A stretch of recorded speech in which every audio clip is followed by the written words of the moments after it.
Yeah,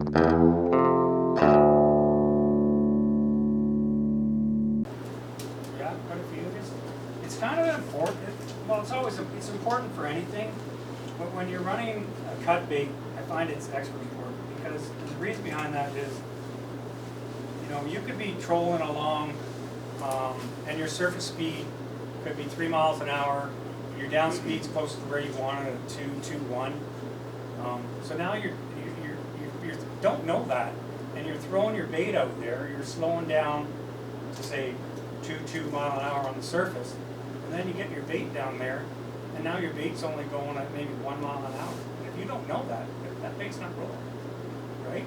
Or if it's on the other flip side of the thing, you've got good speed on the bottom, and your speed's too fast below, that thing's spinning like a top. And if the fish are really active, it might not matter as much, but when it's a grind bite and you're trying to get a few extra bites, the roll is really essential. That's what you're targeting on meat, 2.1? I like to run anywhere between 1.9 and 2.2. But again, that's when I'm running almost strictly. I might run a fly in there with that mix, but my spoons are quickly. You say 1.9? 1.9 to 2.2 is typically what, and that's slow. I know some guys will run quicker, like 2.4, 2.5, and then they mix in their spoons with it. But we typically run slow. Do you run scent with your rockets? I don't run a lot of rockets, to be honest with you. No, to answer the question, I don't run scent. But Shane, you might run more rockets than I do, but I used to run a lot of rockets. Now it's primarily meat, but probably the biggest advantage I find with running scent. So I usually use the blue herring, the Mike's blue herring, and it's more like a lubricant more so than anything because other than the king head, which you're showing there, the Rhys Davis head is very tight to get that rocket in. So having that scent will just allow you to get that in there a lot easier. I found before I started running meat, I ran a lot of rockets to get into meat.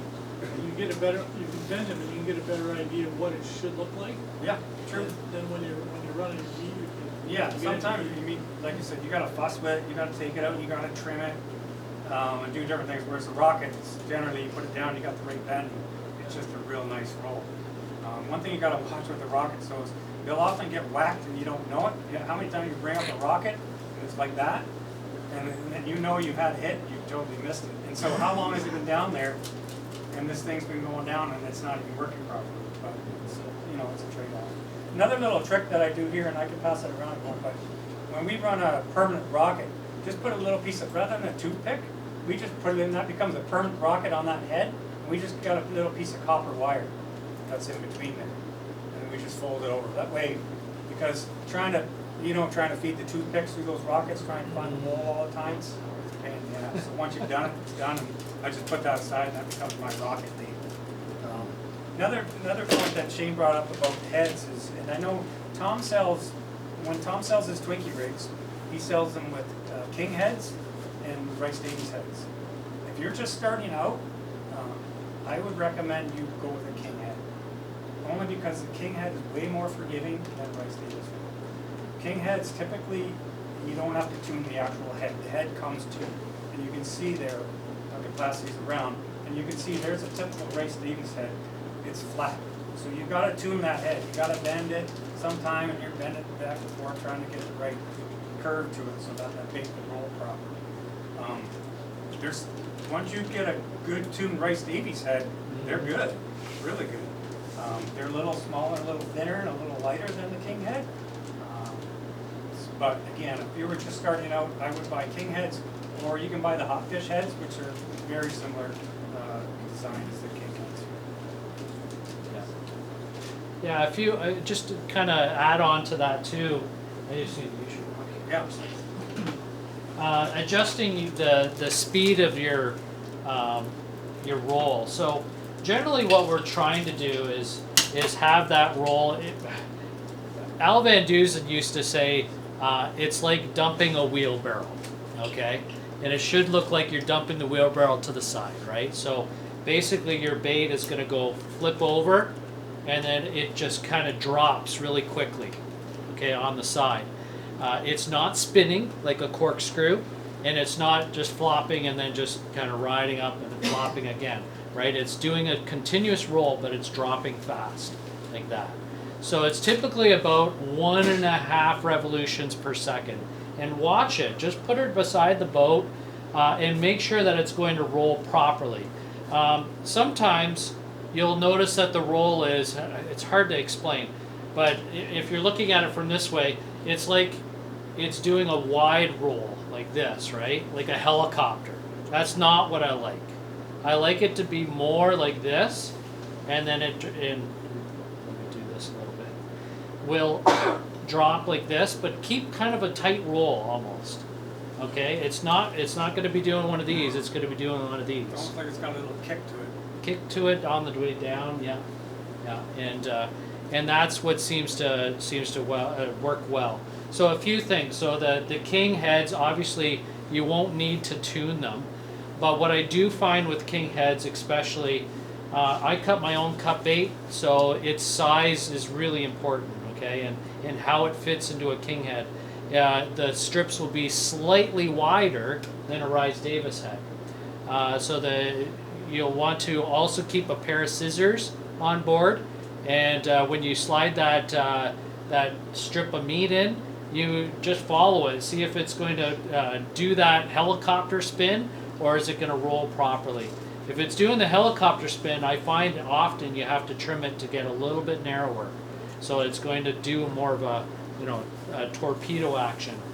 Another thing too is the distance of the hook from the back of your head. So yes, keeping it that distance where the hook is free and beyond the tail of the cut bait, but you'll find strips are a little bit different in size, right? So the longer this is, the tighter the roll, okay? And the closer that hook is to the head, the more it's going to do that helicopter, okay? So you can make some adjustments. There's other ways to it as well. Great example that I've adopted is actually using a bead chain between the head and the hook. More often than not, you get a lot of bite offs right there. That's where you lose a lot of your bite offs. So you come up, you got the head still in your cut bait, but the hook is gone. To protect it, we use a bead chain. The 4 bead chain, this one's a 5. If you're using a bigger size chunk of cut bait, I use the 5. Sometimes for stager fishing, I like to use the 5 bead chain. But typically throughout the spring especially, it's a 4. And it seems to be the right length for my my pieces of cut bait. So yeah, the bead chain survives a lot of those bite offs, and seems to work. I got that from another angler over on the North Shore. Good friend of yours too, by the way. Like Shane said, your typical bite offs on flies and cut bait are right there at the top. And what happens is this hook gets turned around as the fish is thrashing and gets caught in there, and then it snaps it off there. So and you probably have seen that before. If you come in and you've seen the fish got off and that's caught in between there, and you're going to pull it out to wedge it out.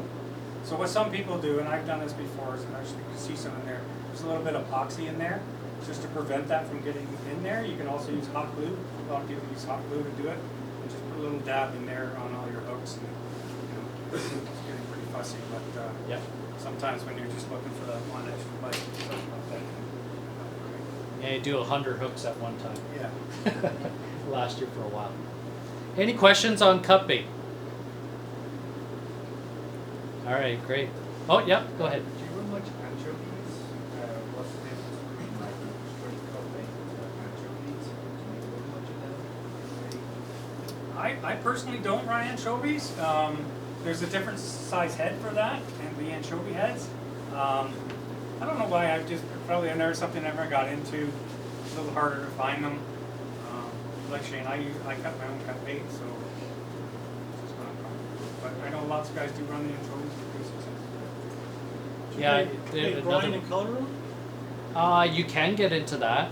I don't typically, but you do a little bit. a little bit. Typically, we would still do our own mix and then use a little bit of the mites or what's the other one?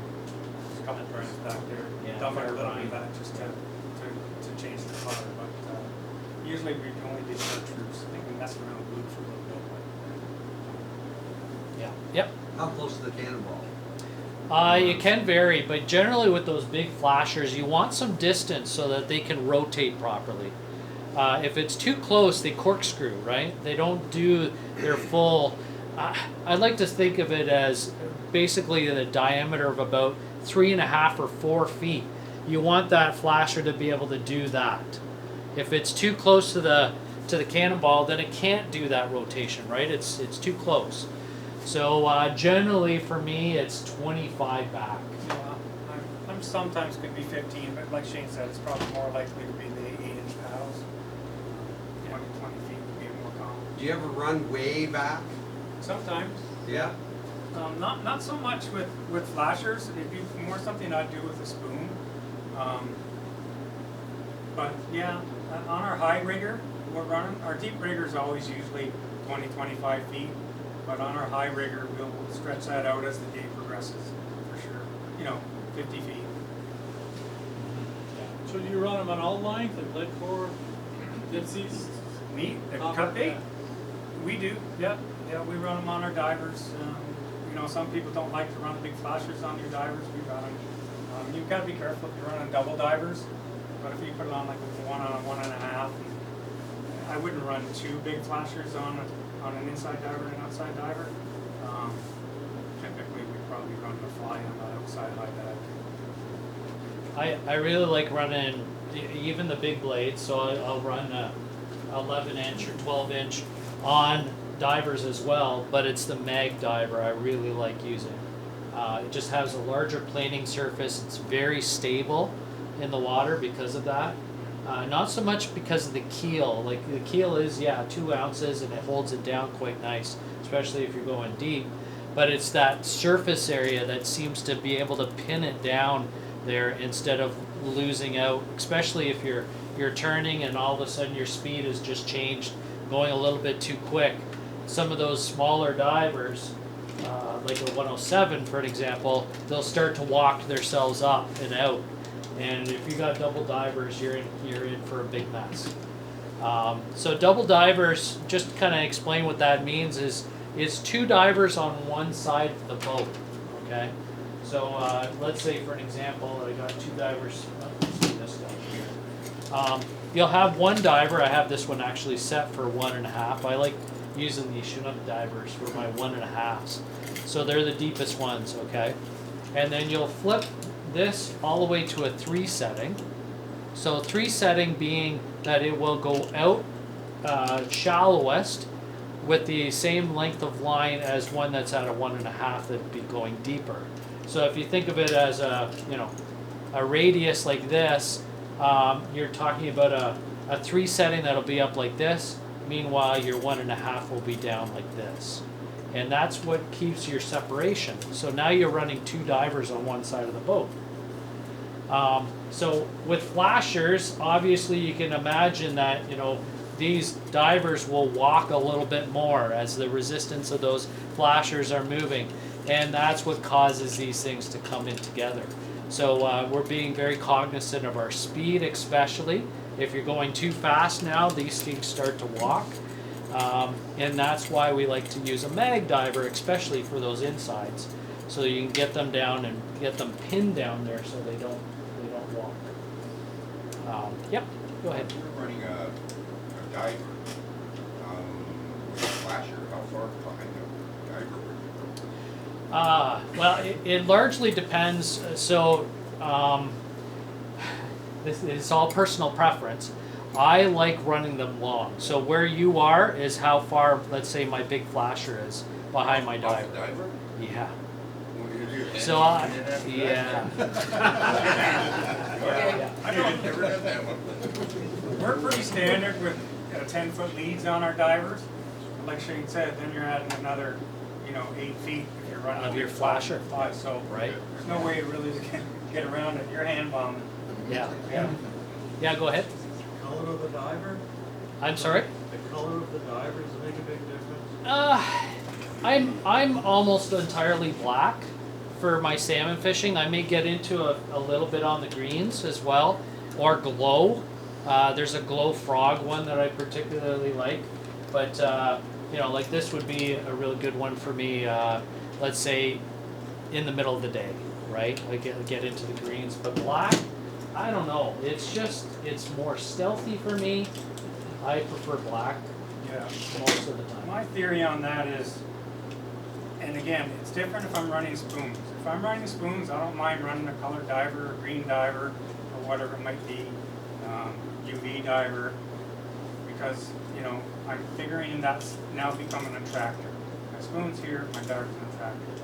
But when I'm running flashers and cut bait or flashers and flies, my flasher's my attractor.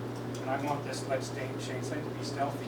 I don't really want them to see it, so I don't agree. I run black or clear on most of those. You mentioned you had a preferred tension for your blacks release. Do you have a preferred tension for that, and would you check it the same way?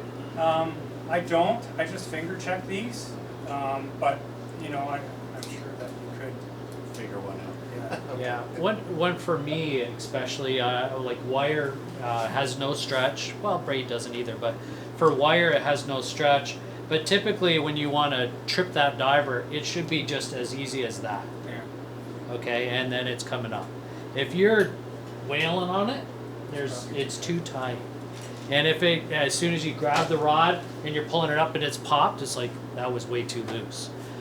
So yeah, a little bit of tension, just enough that you can, give it a good whip and it pops it off, and that should be plenty. Yeah, question back there. Maybe I'm wrong. Diver, don't run zone. We don't want to set a hook.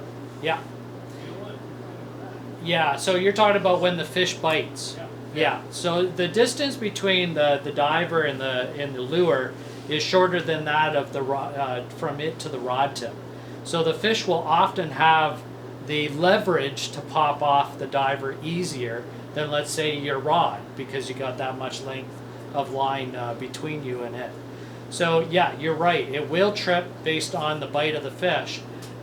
There is some, talking, amongst different anglers that they like it for it to be tight, that the fish will hit, and I'm not talking about kings, but more of smaller species of fish like walleye, that they want to trip the diver instead of the fish.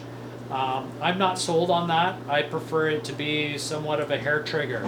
When that fish hits, it's going to trip it, but it's still at that tension point where even in choppy water, it's going to hold.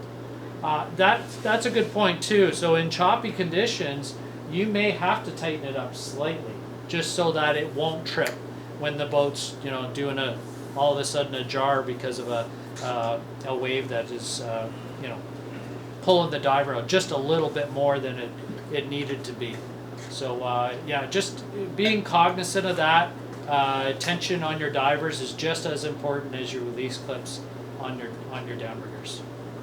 Yeah. His point too, I think what he means is tripping it himself is when there's no fish on it and you're releasing it to bring it in.